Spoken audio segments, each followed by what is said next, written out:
Last season, you may have noticed my growing belly as we were filming throughout my entire pregnancy. Now I have a gorgeous baby boy and I'm so grateful for him, but I can't sugarcoat it. Becoming a boss mom has been a whole nother ball game. You're smart, you're motivated, you want to do something big. You're on the verge of being a young boss and we're going to help you get there. I'm your host, Isabelle Guarino, and welcome to the Young Boss Podcast, where youth is your power. The mental transition to know that this was coming the day I found out, it felt kind of like a ticking time bomb. I didn't really know what to anticipate in regards to life changes or what was work going to look like, how was I going to feel. But I read as much as I could, tried to get as educated as I could, and also simultaneously tried to not overwhelm myself and just constantly told myself that the best thing about being a parent is that you can do it your way. Similar to one of the best things about being a business owner. There's really no one way to do this thing. And my dad always used to say this phrase to me: it takes 9 months to cook them for a reason, gives you plenty of time to prepare. So I always rested knowing that, hey, I've got this time. But I think that there are a lot of pros of having run a business before having a baby. There's actually a ton of skills that translate well into motherhood, believe it or not. You understand how to have patience with your teammates and employees, which could be your partner and the baby. You learn to multitask and prioritize as a boss, and you have to be able to get everything done and correctly tell the team what we need to work on versus what can wait. This is so important because in motherhood, the baby needs everything all at once, all the time, it seems. And you have to really know in your mind, heart, and soul, okay, what comes first? What can wait? Do I really need to go do this right now, or should I focus on this one task at hand? Also, you're analyzing feedback constantly in motherhood, just like in business. Okay, he didn't need a diaper change. Maybe he's hungry. Okay, maybe he's cold, maybe he's hot, maybe he's uncomfortable. You're always looking at data and adjusting based on information, A/B testing, just like in business. I'll also say that being a mom is very similar to being a business owner because you're constantly getting feedback from others about how you can do things better or how what you're doing isn't right. Everybody knows everything the moment you become a mother. You are rarely complimented along the way. And this is so freaking similar to being a business owner. Very, very rarely do my teammates or, other people compliment me on the way that I'm leading the team. It's a lot of feedback that not always is the nicest, right? I remember moments after having Hendrix, my son, when he was born, receiving some unsolicited feedback from some family members about putting socks on, or swaddling him this way or that way, or how we were planning on feeding him. I remember every single thing was being overanalyzed and criticized. Should we post photos of him or not? Which car seat or stroller that I had bought? How soon I planned to go back to work, which ended up being like a week later. My choice for childcare. I mean, the list goes on and on. But to be honest, I was used to that from business. So I was like a duck. I just let it slide all off my back. And I just smiled and nodded and said, okay, sounds good. Oh, thank you for the feedback. That's right. Oh, wow. I didn't know that. Hadn't thought of that. You name it, my comebacks, they were never threatening, always understanding. And because of the onslaught of opinions, tips, and tricks, it has developed into a strong skill now. My mom friends who have not had the experience of being a business owner or in charge of large groups of people who are constantly criticizing them have had a much harder time with these lovely critiques from the people in their lives. Some of the cons of having a kid and running a business is whether or not you want to assign an order and prioritize things. There is one, subconsciously. And if you're not purposefully choosing to put your new baby first, your work will be first. That was your initial baby. I also think that prioritization has become the word of the year, at least my year. And those priorities are going to drastically change when you welcome new life into the world. That baby becomes your world, and before, work was your world. So what do you do now? Those two worlds, they're colliding.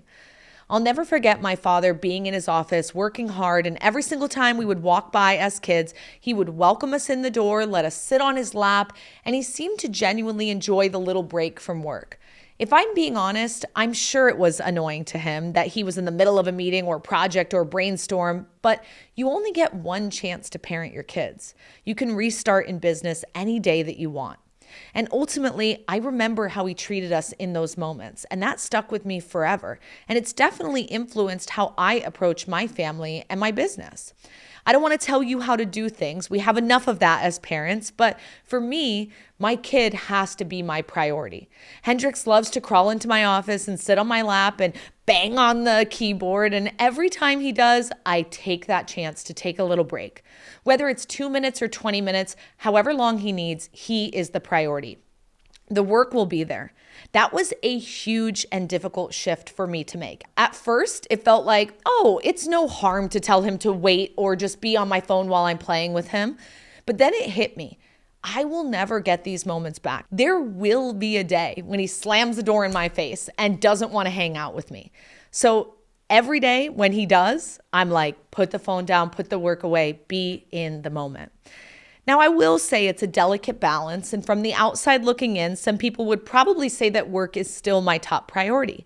And it definitely is a priority. It's what pays the bills. It's what affords my lifestyle, Hendrix care, and my ability to be present for him. Hey everyone, I want to share something that has truly changed my charging game. It's the 360 electrical. When I got this cord, oh my goodness, you guys, I'm always in need of a quick charge, whether I'm on the go in the car or at the airport. I want to be able to plug it in and 15 minutes later be on full battery, and that's exactly what this has done for me. It delivers 240 watts of ultra fast charging, so you're back to full battery in no time. It is perfect for those last-minute travel emergencies. It's got a super long cord and it doesn't fray. It keeps everything nice and tidy, super easy to travel with, take with you on the road. So if you want to grab yours today, head to 360electrical.com and use promo code YoungBoss for 20% off your order. Now, back to the show. Oh, but to those people's points, while I was pregnant, I took 33 work trips. And the first year of Hendrix's life, I have taken 33 work trips. So from the outside looking in, it may seem like nothing has changed, but now when I wake up, it's all about him. We spend time together before the day begins. And, I like to think that the only way to balance it all is to know that things are going to look different and that you have to be okay with that. For example, my day used to be all about me, and now it's him. Whenever it's me and him time, it's all about us. And I work much later now. I'm also much more careful with my time, my projects. If there's something I shouldn't be doing that I would normally just take on, not anymore. I push it back to the person who should be doing that in the first place. Boundaries keep you safe. In the morning together, we go on walks, we play, we eat, we get the house, the dog, and ourselves ready for the day. And then when the nanny comes to take care of him and when I'm not traveling, I'm working from home. So I get to see him in little doses all throughout the day. And when our nanny leaves, I'm back on mama duty.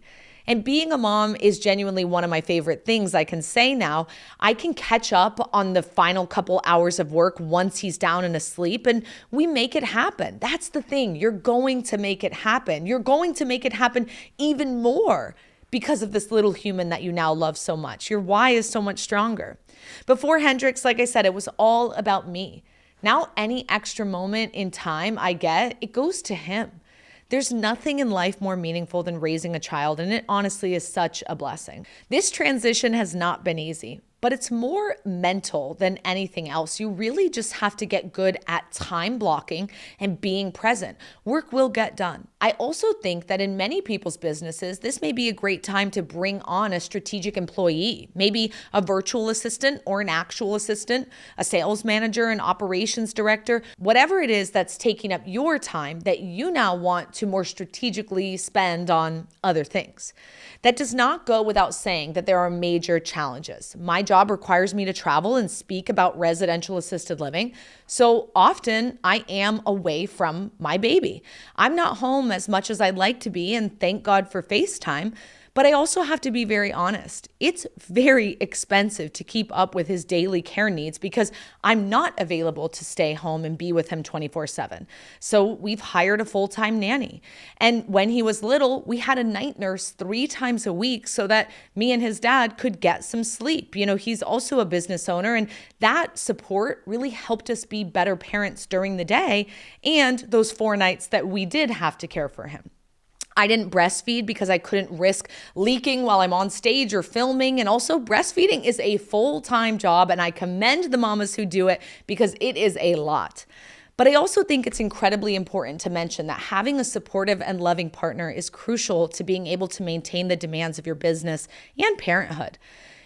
His father is heaven sent and heavily involved and helps me so much. And it truly is a 2-person job. We do what we can to try to maintain the, pre-baby portion of our life and relationships. Prior to having him, we have a Rolodex of babysitters on rotation so that we can keep up our date nights, vacations, and dinners out with friends.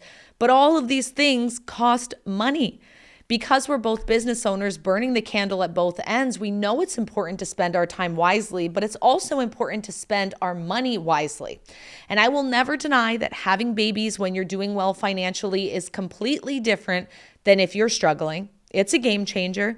Not to say that you should wait until you're doing well or anything, but I can't sit here and be honest with you all and say, how much support and help we have and then deny the fact that it takes money to get that kind of support and help. Being financially prepared has saved us so much.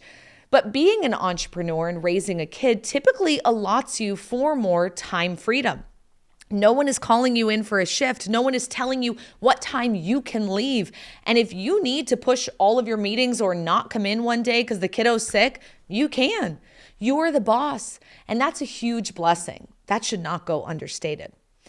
I think another big challenge of being a boss mom is the guilt. We can't go this whole episode without addressing mom guilt.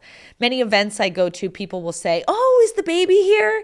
And I'm just like, what? Is your baby here? No. Why would I bring my baby here, all the way across the country to sit in business meetings for 2 days? The way women get treated in business is so different than the way men get treated with a newborn. And I do feel guilty being out and about or doing work when I could be with him if I quit and went full-time stay-at-home mom. But I also see kids like Jake Fleshner, whose mom is a total boss mom, and he's turned out wonderful. It's important to me to raise kids who see both of their parents working hard. I want them to be proud of me for the sacrifices I've made for our family. As parents, you largely lead by example, and for my kids to see both me and my partner grinding it out in business and setting the tone for what success and hard work looks like is incredibly important to me. I think I also may be a bit immune to this because of the fact that I was raised by a dad who traveled for work. So I only saw him 3 nights a week and the rest was phone calls. So this was normal to me. But I don't think that his dedication to his business and work ever changed the way I perceived him or how much I loved him. He was doing it for us, and that was abundantly clear to me. He also made it a point that once we were 12 years old, he would take us on a work trip with him so we could see what he was doing. And I'll do that one day too. But for now, Hendrix just comes and visits me on my local stages and events. The guilt is something that society piles on us moms. And if it's not strong enough, some will quit what they're doing, and I don't blame them. I've had many friends go in that direction, and others will keep pushing. No answer is right or wrong. Ultimately, you're going to make the decision that's best for you and your family, and business will always be there. Work will always be there. But your kids, they grow up so fast, and before you know it, they're moving out for college or their next life experience. I think there's also been a bigger separation from working moms to not working moms than I realized prior to having a baby. I really didn't think it was a big deal, but after having a baby, some of the judgmental comments from non-working moms have hit hard, and it feels like there's a big divide. Let's also be very clear that not all moms can afford to stay at home, even with a working partner. Being able to stay at home is twofold. Some stay at home because childcare is mad expensive, and others can stay at home because their partner earns enough to take care of the house financially. Some have to do it out of necessity, but I think it's important that we remain mindful of one another. And at the end of the day, we're all moms doing our best, and that looks different for each and every one of us. Speaking on behalf of all moms and parents in general, I think we need to be more mindful of the things that we say, to understand that not everyone has the same goals in life, and that's okay. We can all win in our own ways. But on a positive note, I do think that many of my non-mom friends have suggested how I've been an inspiration to them. I've been able to keep up, regular girlfriend conversations and go out for drinks and to spa days and work out and still work and enjoy my family and new baby. And I've heard many times from them, I want to be like you when I'm a mom. And that makes me feel really proud, especially because when you sit there and wonder how you're actually going to do it all and if you're doing it right, it really gives you that tick mark of like, okay, I'm doing it. The reality of it all is that this will be hard, but it's been done before. This will be new, but will soon become routine. This will be a challenge, but hey, you're an entrepreneur. Don't you love a challenge? Here's my top 3 tips for entrepreneurial parents. 1, just like in business, you need a team and a system in place. I've got a slew of babysitters, some free, some paid, and protocols. What to pack on an outing, what to pack for a sleepover, schedules, etc. So no one gets lost and things stay organized. 2, work will look and feel different, and you won't be able to work as much as you want. So lean on those boundaries, use them, rely on your team, and prioritize the key things that you must do. When I say it's going to feel different, I mean, it's not going to feel so important. Something about giving birth to a mini you just takes away all the feelings of importance of everything else in the world. And 3rd, know that you are an inspiration. You're showing your kid that they don't have to build someone else's dream. It is possible to have an idea, bring it to fruition, and work on something for yourself. For this, you should be so proud to be a boss mom or boss dad. At the end of the day, I think that being a young boss had prepared me for the challenges and obstacles I eventually needed to find some solutions to and overcome as a mother. I've been able to translate some of my work skills into parenthood, and simultaneously, becoming a mother has helped me in business with things like allocating my time better, becoming more efficient, and better at prioritizing. And ironically enough, I feel like my hair is less on fire at work. I feel more relaxed when it comes to getting things done, and I'm more forgiving and probably a little calmer. I'm proud of all the boss moms out there doing it, and I'm proud of myself. It's not easy to be a mother in this world, and whether you're a working mom or a stay-at-home mom, each role comes with its own set of challenges that are commendable in their own right. For me, it's important that I continue in my role and continue to be an inspiration for other moms, and most importantly, my son. I love being able to be an example for him and that he gets to grow up watching his mom be a young boss. Thanks for listening to another episode of Young Boss with me, Isabelle Guarino. Be sure to like, share, and follow on TikTok and Instagram, and subscribe on YouTube and Spotify for weekly episodes. And let me know, are you a young boss mom? Remember, youth is your power.